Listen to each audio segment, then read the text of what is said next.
በመሃል መርካቶ ሸማተራ ጥቅምት 11 ምሽት ላይ በተከሰተ እሳት አደጋ ብዙዎች ላይ ጉዳት መድረሱና ውድመትን ማስከተሉ መዘገባችን አይረሳም።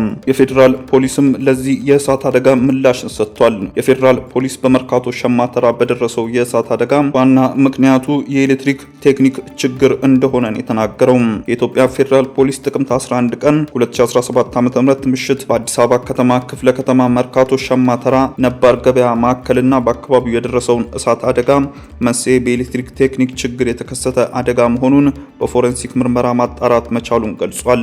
የኢትዮጵያ ፌዴራል ፖሊስ ይህንን የገለጸው ባለፉት 6 ወራት በአዲስ አበባ ከተማ 96 በክልሎች ደግሞ 7 የእሳት ቃጠሎ በድምሩ 103 የእሳት ቃጠሎዎች መንስኤዎቻቸው በፎረንሲክ ምርመራ አጣርቶ ውጤቱን ይፋ ባደረገበትም መረጃ ነው።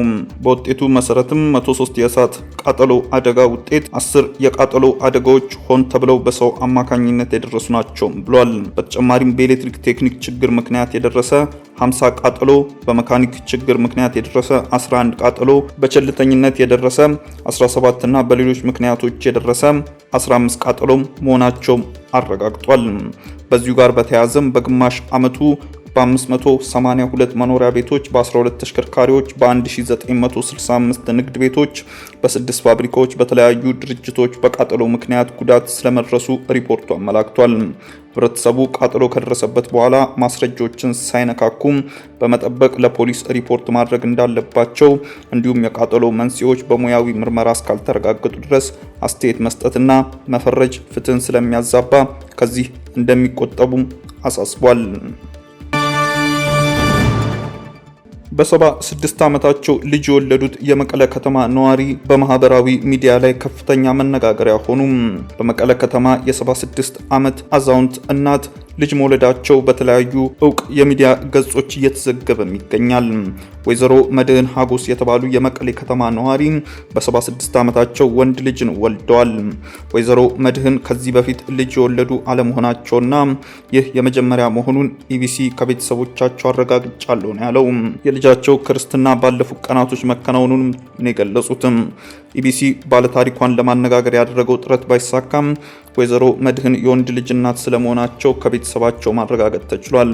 ወይዘሮ መድህን ሀጎስ በ76 ዓመታቸው ልጅ የመውለዳቸው ጉዳይ በማህበራዊ ሚዲያው ብዙዎችን እያነጋገረ ይገኛል።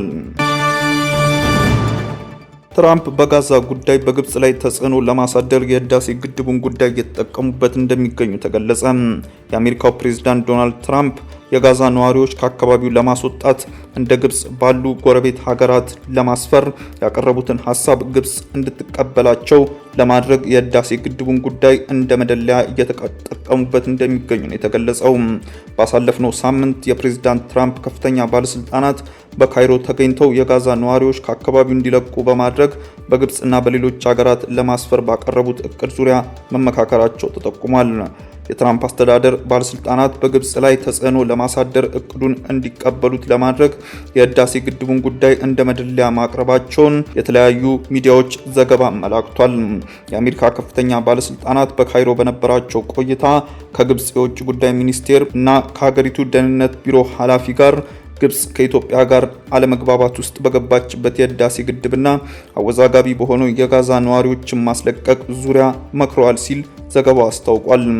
በህዳሴ ግድብ ዙሪያ በግብጽና በኢትዮጵያ መካከል የተፈጠረውን አለመግባባት ለመፍታት አሜሪካ ጣልቃ የምትገባው እና የምታስፈታው ግብጽ በጋዛ ጉዳይ የትራምፕን እቅድ እንደምትቀበል ካረጋገጠች ብቻ ነው የሚል የአሜሪካ ባለስልጣናት ጉዳይን በቅድመ ሁኔታነት ማስቀመጣቸውን ምንጮች ዋቢ አድርገው ዘግበዋል። የግብጽ ባለስልጣናት የዩናይትድ ስቴትስ ፕሬዝዳንት ዶናልድ ትራምፕ የጋዛ ነዋሪዎችን ወደ ጎረቤት ሀገራት ለማስፈር እቅድ እንዳልተቀበሉና ሙሉ በሙሉ ውድቅ ማድረጋቸውን ዘገባው አስታውቋል። ውድ ተመልካቾቻችን በዕለታዊው የዛሬ ውሎ ፕሮግራማችን ይዘንላችሁ የቀረብናቸው ዋና መረጃዎች እነዚህ ነበሩ። ከፕሮግራሙ ጋር አብሬያችሁ ቆይታ ያደረኩት እኔ አብዲስ አደፋር ነበርኩ። ከሌሎች የኬሎ ሚዲያ ፕሮግራሞች ጋር መልካም ቆይታ